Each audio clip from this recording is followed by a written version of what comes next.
पढ़ लिख के पहले तो ले लो नौकरिया, मानो तो हमर सलाह देबारू, ए जी नहीं करो अभी बियाह देबारू, ए जी नहीं करो अभी बियाह देबारू, ए जी नहीं करो अभी। नमस्कार, जय माता दी।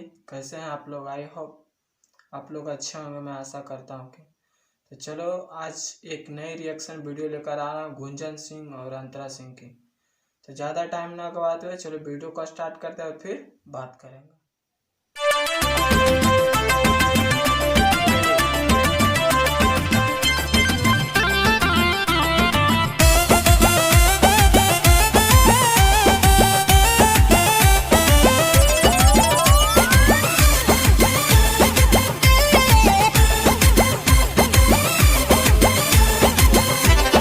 जब से लभरावा दे दिल के धोखा,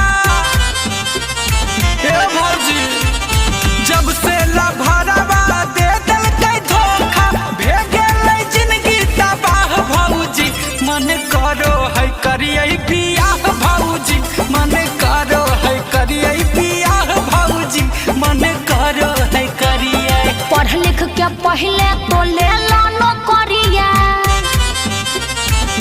सुना हा, पढ़ लिख के पहले तो ले लो नौकरिया, मानो तो हमर सलाह देबारू, ए जी नहीं करो अभी बियाह देबारू, ए जी नहीं करो अभी बियाह देबारू, ए जी नहीं करो अभी।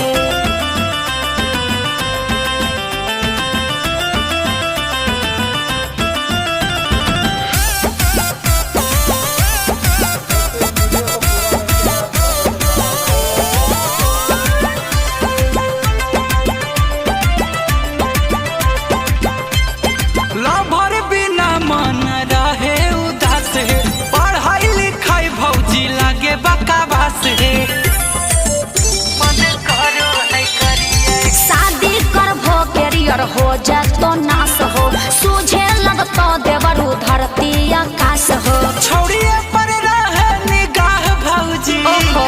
छौड़िए पर रहे निगाह भौजी, मन करो है करिए बियाह भौजी, मन करो है करिए बियाह भौजी, मन करो है करिए। ओहो, काहे न बतिया समझो।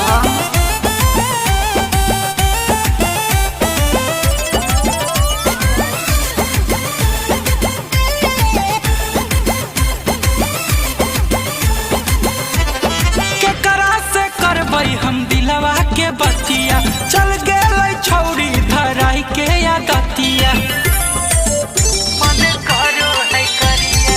अभियो से अपन सुधारल चरित्र, शादी के चक्कर में चल जब हो भीतर। देखो अमन गुंजन हो गवाह देबारू, देखो अमन गुंजन हो गवाह देबारू, ए जी नहीं करो अभी बियाह देबारू।